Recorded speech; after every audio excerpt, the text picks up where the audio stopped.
Magandang gabi po, si Katuring. Muli po tayo po ay nananawagan at nagbibigay ng paalala at babala sa ating mga kasamahang tangkero na nagsipag-apply na po ng kanilang mga license to operate at lalong-lalo na po sa mga nag-apply na wala pang binayaran, lalo na po dyan sa Region 2. Halos lahat po yata sila o marami po dyan ang hindi pa nakapagbayad. No? So kung dito man sa NCR ay marami pa rin yung hindi nakapagbayad, bagamat na-receive na po ang kanilang mga dokumento ng Department of Energy. Ayan. Kayo po ay pinaaalalahanan sapagkat tayo po ay tinawagan ng ating kasamahang puting agila dito po sa may Department of Energy Head Office sa ilalim po ng Oil Industry Management Bureau dahil pati sila ay nagagamit ang kanilang mismong mga pangalan ay di umano binabanggit ng itong mga naglipa na, nagkalat na mga mapagsamantala, nakikisakay, sumasabit sa atin pong pagiging aligaga sa pag-apply at paghihintay at the same time na mabayaran ang atin pong mga dokumento at magkaroon po tayo ng resibo, no? Dahil wala pa naman sa aking pagkakaalam ay mga na-imprentang license to operate. Kung meron po man, mas marami pa ho ang hindi pa ho nakatanggap ng kanilang license to operate. Okay, so ngayon ito po ang system. Ngayon marami pong tumatawag sa mga kasamahan natin, iba't ibang number po. Pribadong mga number na mga cellphone number, tumatawag po sa lahat po ng mga LPG outlet or operator. Sila po ay nagbabaka sakali at nagso-survey at the same time kung meron na ba tayong LTO or kung nakapagsabit na ba tayo ng dokumento or kung tayo ba ay bayad na. Ayan, no? Sa ating order of payment, kung naka-receive tayo ng order of payment, tinatanong tayo kung nakapagbayad na or tinatanong tayo kung may LTO na. Okay? So wag nyo pong i-entertain. Huwag nyo pong papansinin yan. Sa halip, i-report nyo po sa Department of Energy dahil wala pong kinalaman at hindi po kinikilala ng Department of Energy ang mga numero na yan at kung sinong mga Poncio Pilato na yan na tumatawag po sa atin. Dahil inuulit po nila, wala pong ganyang transaksyon na unang-una kayo po ay sinisingil ng halaga, no? May 2,500 pa nga kayong pinakita nga sa akin ng ating kasamahan dyan sa Department of Energy, no? Abay ipinorward sa kanya yung pong transaksyon, would be transaction ng isang tumawag na di umano siya ang mag-aayos doon sa Department of Energy. Siya ang magpa-process para ma-secure, ma-release yung kanyang LTO o para mabayaran. Ito namang mga kasamahan nating aligaga na hindi rin makahintay, na nag-aalala, nangangamba at gustong makasiguro, gustong kumakagat. No, kumakagat. Mga kapatid, wag ho nating sayangin yung ating pera na although kikitain natin yan, mawawalang saysay din po yan dahil hindi rin naman po kinikilala ng Department of Energy yung ganyang transaksyon na yan. Okay? So direkta po kayong magbayad sa kahera kung sakasakali. Wag ho kayong pumayag dyan at saka meron pang mga nagsasabi na para ma-extend ng more than 5 years and to make it 7 years or beyond. 5 taon lang po yung maximum duration ng ating LTO. Kung dati ay 3 years yung ating SCC, ngayon po, ang LTO ay ginawa na pong 5 taon. Hanggang doon lamang po yun. So pagka na-expire po yun, mag-a-apply po muli tayo. Hindi po yung kung gusto mong magkaroon ng extension para maging 7 years, yan po yung tinatawag sa atin Wag ho kayong maniwala dyan. Hanggang 5 taon lamang po ang visa ng ating LTO. Pagkatapos po nun, ay kinakailangan na naman po nating mag-renew. Wag ho kayong maniwala na magbayad kayo ng 2,500, magiging 7 years ang inyo pong LTO. So, wag ho tayong pabiktima. Maging ano po tayo, maging maging maingat po tayo. Wag po tayong paloloko sa mga ganyan.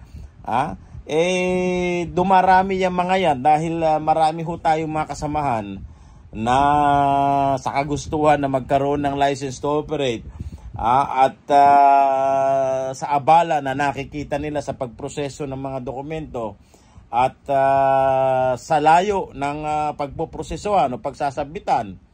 Kung meron naman pala na mag-aayos at mag-iingat po kayo kahit na nakalusot kayo at nakagkaroon talaga kayo ng kausap dyan na talagang naiproseso, kayo pa rin po ay pinag-iingat dahil dyan may mga nananamantala, may mga pumapasok dyan at yan ay ginagawang hanap buhay, tatawag yan sa mga outlet. No, ang dami na po kahit po sa kay Missy, sa aking isang shop, sa anak ko at saka sa akin ay may mga nag-a-attempt, no? Nag-a-attempt at meron pa nga diyan minsan nangaharas pa, no? Na para bang nanguhuli kung ikaw ba ay may LTO o wala. At kung wala, papasukan ka ngayon ng kanilang ganitong na magpapakilala na sila ay taga Department of Energy. Wag ho kayong maniwala diyan. Okay? Wag ho kayo maniwala dyan, no? Na basta-basta lamang dahil sabi nga ng ating kaibigan dyan sa Department of Energy ay hindi kami sangkot at hindi kami sa mga ganyan transaksyon. Huwag nyo kaming idadamay, no? Hindi namin authorize yung ganyang mga transaksyon. Walang ganyang transaksyon na pinapayagan ng Department of Energy at walang extension na sinasabi dyan na magbabayad po tayo. Okay? So, sa mga wala pang LTO dyan at mga na-receive pa lamang po yung kanilang dokumento, lalong-lalo na dyan sa Region 2, no, sa Bulacan area, sa yung mga sakop ng tinatawag na LFO, no? Legal Field Office 2. Diyan ay sabi nga ng ating kaibigan sa taga Department of Energy, huwag ho kayo mag-alala. Yung inyong pong mga dokumento na tinatakan, in-stamp at ni-receive ng taga Department of Energy Rosales, Pangasinan, yan po ay kikilalanin. Okay? In so far as yung pong mga brand na ipinresenta ninyo na may kaakibat na supporting supply agreement. Okay? Yun po ay kikilalanin sapagkat ang pagkukulang sa ngayon ay nasa bahagi na ang Department of Energy dahil nga wala pa ho silang legal office dyan daw po sa nagpoproseso ng legal clearance. Okay? So, ang mga papel po ninyo ay pinadadaan po doon sa Department of Energy head office. Kanya ho, medyo talagang matagal. Siyempre, yun ang paliwanag ng ating mga kaibigan dyan sa Department of Energy. Kanya, wag ho daw kayo mag-alala. Yun po ay kikilalanin nila. So, sa mga kasamahan natin dyan, wag ho kayong padadala sa ganyan na kayo nag-aalala, ipapasukan kayo. Tatawag sa inyo na ako na po, i-send nyo na lang po sa akin yan at ako na po ang magbabayad. Hintayin nyo na lang ang aking email. At madali lang rin hong magpakita dyan ng mga, alam nyo na po ngayon ang teknolohiya pagdating sa information technology, sa computer. Baka mamaya magbayad po kayo dyan at padala nyo yung pera ninyo. Sayang lang po yung pera natin. Maghintay lamang po tayo pagka talaga hong dumating na yung inyong email galing sa Department of Energy at padadala ng order of payment, pwede ho kayong magbayad either sa Land Bank or sa kanilang kahera mismo sa Department of Energy. Ayan, ito pong panawagan na ito, ito pong paalala na ito, actually ay itinawag sa atin, sabi ko nga, ng kaibigan natin dyan sa Department of Energy. Sabi niya, Lakay, ano mo nga sa vlog mo.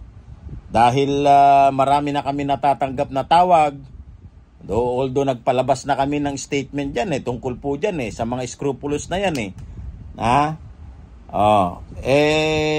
i-follow up mo, i-shout out mo na sa mga kasama nating tangkero na wag magtatanggap at ng transaksyon na kayo magbabayad ng 2,500. Inano pa nga niya para ma-extend daw yung kanyang LTO.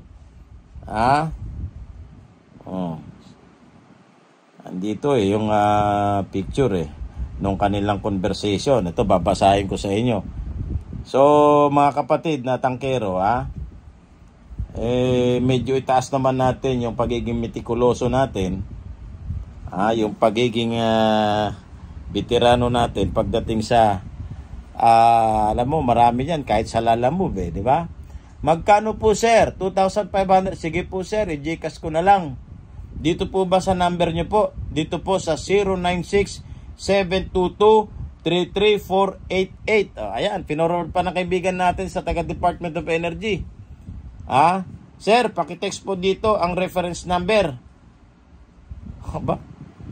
Talaga tong mga dami pong nagkalat na mga manloloko, daming mga tinatawagan po nito sa, baka ma-encounter nyo po ito, ulitin ko, 0967-2233-488. Ayan, baka tumawag po sa inyo yan.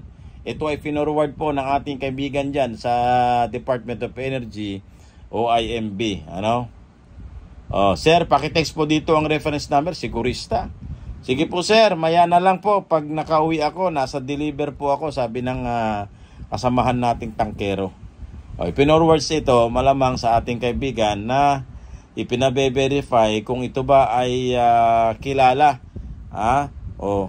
Wala hong ganito na na proseso na magbayad ka ng 2,500 or more than that, ma-extend ng 7 years or more than 5 years. Or ma-secure mo na yung LTO mo. Wag kong ganon. Wag tayong maging tanga. Wag tayong pabiktima. Maging wise tayo, maging mature tayo. Okay? Alam nyo naman sa ating industriya, daming napapasukan po tayo ng mga kasamahan din natin na mapanloko. Meron dyan o-order magbebenta ng mga tangke, ayaw ng pick up, ipa-pick up, yun ganon, gusto pick up. Ang dami, meron pa dyan. Ako nga minsan nung kabago-bago ko pa lamang, sabi ko nga, naikwento ko nga ginamit pa yung address ng aking shop Ginamit yung address at ako ang ginawang nagbebenta ng mga tangke. Samantalang ako yung unang nagtatanong, palibasa, nag-iipon ako ng mga tangke, nagtatanong ako, sinabi ko yung address ko na pagdideliveran niya, kaya lang, hindi na napursige dahil gusto niya mag-down na agad ako, mag-deposit na agad ako. Hindi pwede. Sigurista si Catering. Hindi mo kinakailangan mag-aral ng kolehiyo para maging maalang basic sigurista. Diba? Ba't ka magde-deposit agad yan? Hindi mo nga kilala pa yan. Okay? So yung isa naman, kinahapunan, mamaya may pumunta galing Antipolo. Nakavan sila at pumunta sa shop. At yun ang yung address ko ang ginawang reference na location ng mga tangke.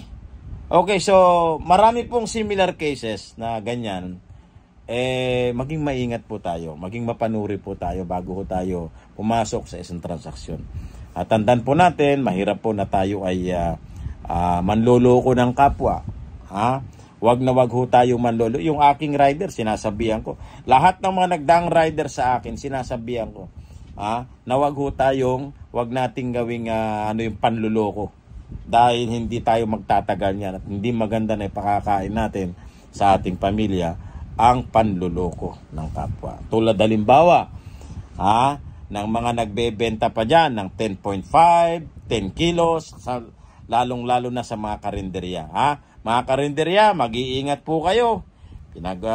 Binabalaan ko na naman po kayo, pinaalalahanan ko na naman po kayo.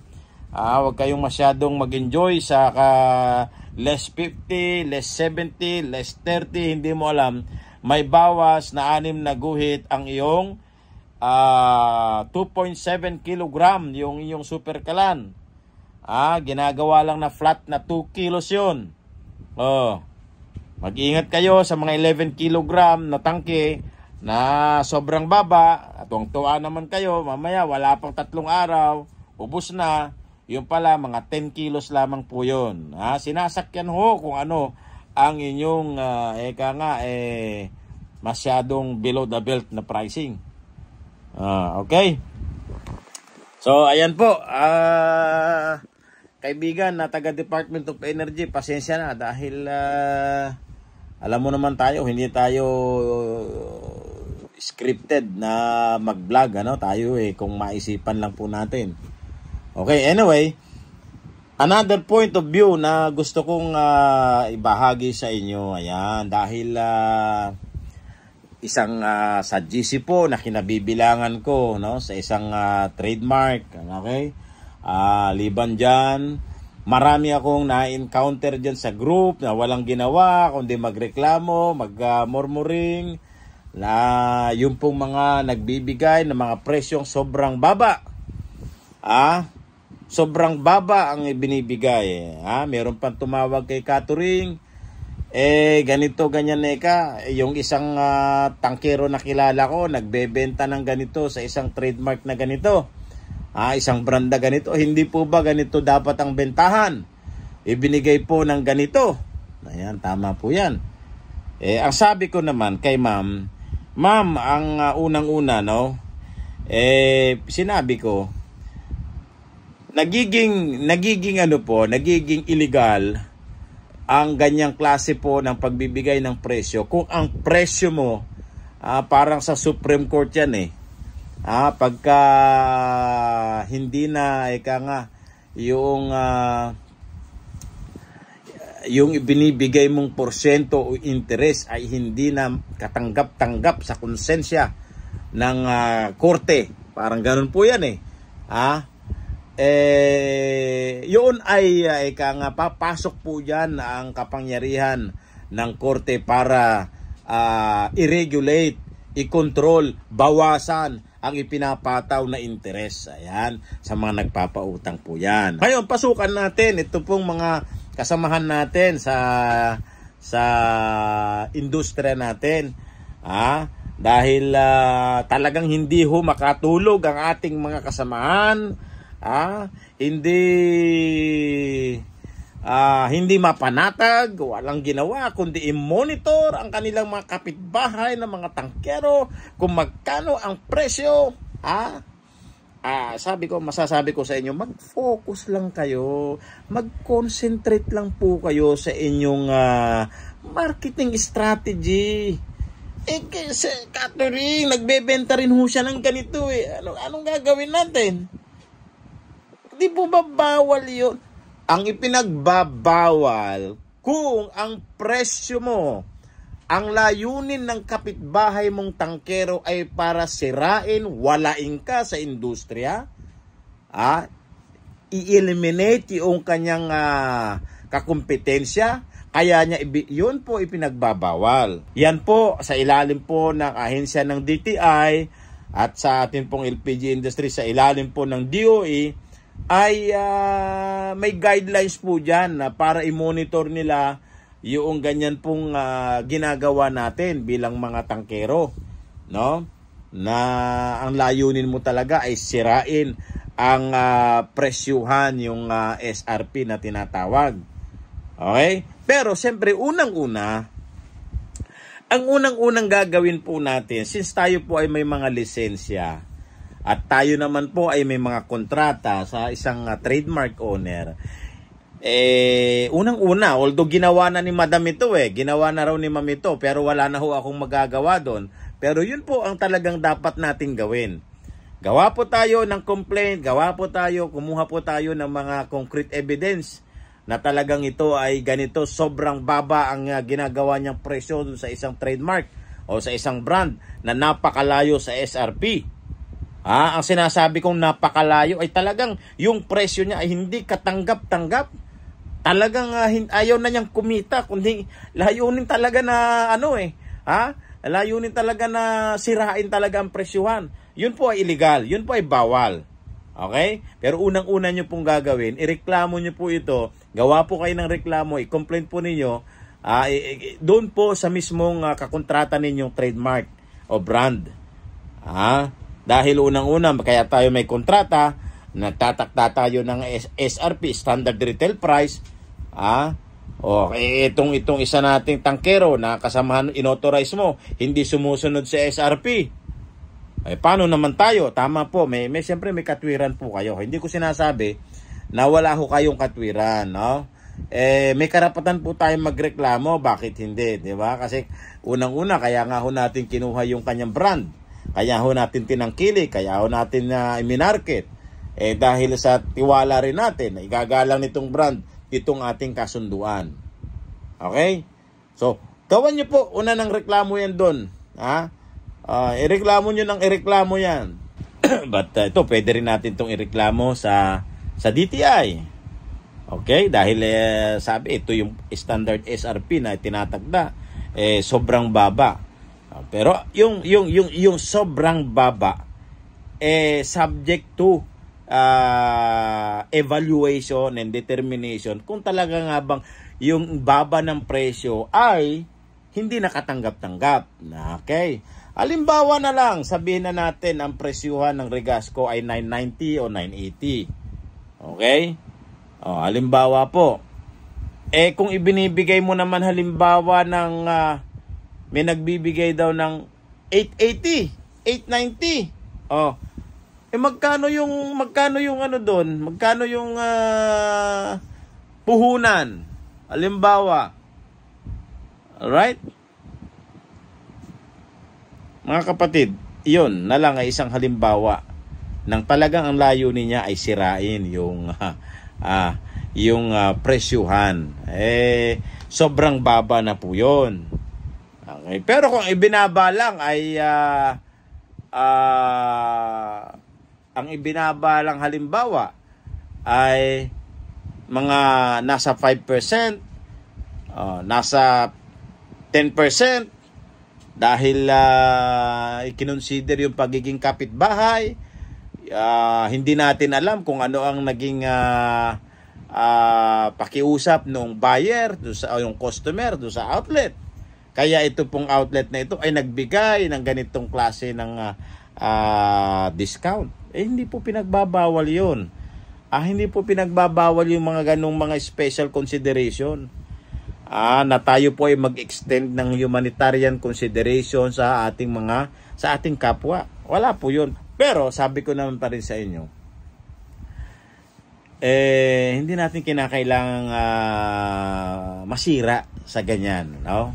Dahil bago pa man po tayo naging legal, yan po mga ganyang klase ng practices na yan, nandyan na po yan. Okay, so gawin natin, kung may mga ebidensya po tayo, may mga prueba po tayo, isumbong po natin. Huwag din ho tayo magsawang magsumbong. Pero kung tayo ay bibigay sa kanila at tayo ay gagaya sa kanila, para ano pa? Na ikaw naging legal. Tapos susunod ka rin pala sa kanila. Di walang kwenta, di ba? Kaya hindi pwedeng tayo ay bibigay sa kanila. Maghanap pa tayo, gawin pa natin kung ano po ang mga pwede nating gawin na estratehiya, no? Para ma-overcome natin yung mga ganyang klase na kapitbahay nating tangkero. Dahil hindi pwedeng tayo patatalo sa kanila. Hindi paghahanap buhay ang kanilang hindi tamang pagnenegosyo kanilang tinatahak. Pagpakita natin na mas mataas yung level ng ating pag-intindi, pagmamanage, estratehiya, professional tayo mag-manage ng negosyo natin. Huwag tayong bibigay, huwag tayong gagaya sa kanila. Sabi ko nga, parang si Kato rin, nakikita tayo dyan, mga kapitbahay natin, gumagawa ng illegal, unli yung kanilang tubig. Pero bakit ka maiinggit sa kanila? Dapat bang kainggitan ang mga illegal? Diba? Hindi natin dapat kainggitan ng illegal. Ang dapat kainggitan natin itong mga taong umaangat at gagayahin natin na sa kabila ng kahirapan ng buhay, magaling sa diskarte. Pero yung diskarte na hindi illegal. Okay? Dahil sabi ko nga, nakikita tayo ng ating mga anak. Nag-aaral po yan. Mataas po ang kanilang pinag-aralan. Tapos ikaw gagawa ng kalokohan. Hindi maganda yung ginagawa mo sa hanap buhay mo. Nasa sayo na po yun. Kaya sa mga kasamahan natin na tangkero, maging matatag kayo. Maging matatag kayo at medyo sasabay-sabayan natin ang trend o evolusyon ng teknolohiya. Pinapasok na po ng teknolohiya ang marketing strategy sa ating industriya. Kaya dapat huwag kang pauhuli. Galingan mo pa. Mag-adapt ka ng mga marketing strategy na naaangkop na sa palagay mo ay magdadagdag ng iyong benta. Okay? So, inuulit natin, wala naman hong masama na tayo po ay magbigay ng discount sa ating mga kapitbahay, sa ating mga kaibigan, sa mga nakatatanda, sa mga may sakit, at mga nakikiusap. Hindi ho masamang magbigay ng discount. Okay? Hindi ho natin nilalabag yung SRP na yon. Hindi mo alam kung yung kapitbahay mo na yun ang nagsusupply ba. Pareho ba kayo nagsusupply ng pinagkukunan? Pareho nga kayong trademark, inuulit ko. Pareho tayo ng trademark or brand na binebenta. Yung isa nanggaling mismo kay ganito. Yung isa nanggaling kay ganito. Pwedeng iba ang presyo nila eh. Pwedeng mas mababa ang kuha nito. Pwedeng mas mataas ang kuha nito. Natural, pwedeng mas ibaba pa niya. Alam naman natin yan. Alam natin yan. May mga planta na nagkakarga, palibhasa, authorized ito ng isang brand. Mas mababa ang bigay po nito. Natural. Pareho tayo ng brand. Ako galing sa legit talaga na galing kay mismong brand. Mataas ang bigay niya. Ikaw, may brand, pero galing sa ibang planta na authorized ng brand ko. Ginawang MGAS yung presyuhan, ginawang per kilo, hindi per cylinder, ginawang per kilo. Di ba? Kaya talagang hindi mo alam ang dahilan kung bakit mas mababa ang bigay niya. Kaya pala mas mababa ang bigay niya, pareho lang pala tayo ng kinikita ng patong. Pareho lang pala tayo ng di ba? Kaya mga kapatid, wag tayong masyadong ma-distract. Wag tayong masyadong ma-distract sa ganyang klase ng mga ng ating kapitbahay ng mga tangkero. Ako hindi ko pinapansin po yung mga yan eh. Sino ba ang magsasuffer kundi ikaw din, siya din. Diba? Ano ba ang direksyon ng kanyang pagnenegosyo? Taas natin yung level natin ng tiwala sa sarili natin. Okay? So hanggang dyan na lamang po si Katuring. Okay, kung hindi man ho kayo sang-ayon sa aking opinion, hindi ho kayo sang-ayon sa aking punto, malaya po kayo na sundin kung ano po yung ninanais po ninyo. At maraming salamat. Shout out po sa ating kaibigan niya sa Department of Energy. Ayaw ko magbanggit ng mga pangalan ninyo dyan dahil baka naman ma-misinterpret nila. Baka akala nila malakas ako. Hindi ako malakas. Dumadaan pa rin si Katuring sa proseso. Shout out sa mga taga Region 2. At maraming salamat sa inyong pagpapasalamat din kay Katuring. Na binigyan ko kayo ng pagkakataon na mapanatag ang inyong kalooban. Tumawag po tayo sa Department of Energy. Inalam natin bakit po napakatagal ng email. Yung pala, talaga hong kinikilala na talaga may problema po pala. O, ayan. So, taas na naman ang presyo, nagtaas na naman po ng 0.27, 0.3, yung isa 0.50. Ganun po talaga wala ho tayong magagawa kundi sumunod dahil hindi naman ho natin kontrolado ang presyo o galaw, lalo na sa pandaigdigang merkado. Okay? So muli po, maraming salamat. Mabuhay po tayong lahat. Sa mapatuloy na nanonood, sa patuloy na nakikinig, kay Katuring, maraming salamat po. Kay Nanette Cruz, kay Kiamson, kay kasama na rin si Alan Santiago dyan sa Bulacan, na sabi niya, reklamo rin siya ng reklamo, marami pa pong mga illegal, marami pa po. Inuulit ko sa inyo, level up nyo lang yung tiwala ninyo. Hindi natin kinakailangang humanga, hindi natin kinakailangang bumigay sa mga illegal. At ang sa akin, alam nyo nakikinig naman ng Department of Energy, nakikita naman natin na kahit pa paano may nangyayaring raid. At huwag kayong mag-alala, marami pa pong magaganap na mga pangre-raid yan. Siyempre, hindi ho magic ang mawala yung mga illegal na yan. Dahil coexist yan Kapag may legal, may illegal. Ganun po yan it's a matter of choice. Marami akong kilala nag-i-illegal, pero it's a matter of choice. Kung yan yung kaya mong negosyo at level ng iyong pagninegosyo, then bahala ka. Bahala ka. Diba? If you are happy na nagkaroon ka ng mga properties for being illegal, nasa sayo yan. Illegal dahil sinasabi ng batas. Okay? Yung po negosyo kasi natin may kaakibat na matinding peligro. Kaya kinakailangan nating iparegulate po yan.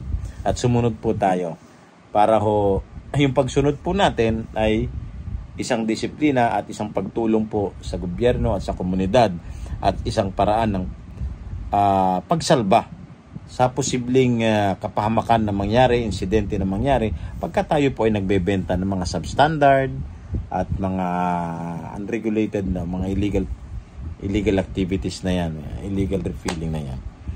Pero siyempre, in-encourage pa rin natin ang ilan na gumamit ng video, camera, tapos ipadala nyo po sa inyo pong mapinagkakatiwalaang kakilala dyan. Kahit na yan, sila Congressman Arnel T. ang Regasco, talagang masigasig po yan. Masigasig po yan. Well, ngayong araw ay, sa ngayong araw, medyo ligalig itong mga customer ng Solane sa area ng Quezon City at saka ng Caloocan dahil nga itong pagpasok ng bagong distributor, ang dami pang mga issues, yung mga logistic nila, mga kulong-kulong nila, yung kanilang mga driver at saka mga warehouse nila at saka kanilang mga showrooms ay nasa proseso pa ng kanilang pagsesettle at pag-establish ng kanilang mga showrooms. Harinawa na sana maayos po ninyo yan. Shout out din sa iyo, Ma'am Grace. Huwag ka mag-alala, suportado ka pa rin ni Katuring, nasaan ka man, ano man ang iyong muli hahawakan, suportado tayo. Isa-isa lang muna, mahinang kalaban. Okay, so magandang buhay po sa ating lahat.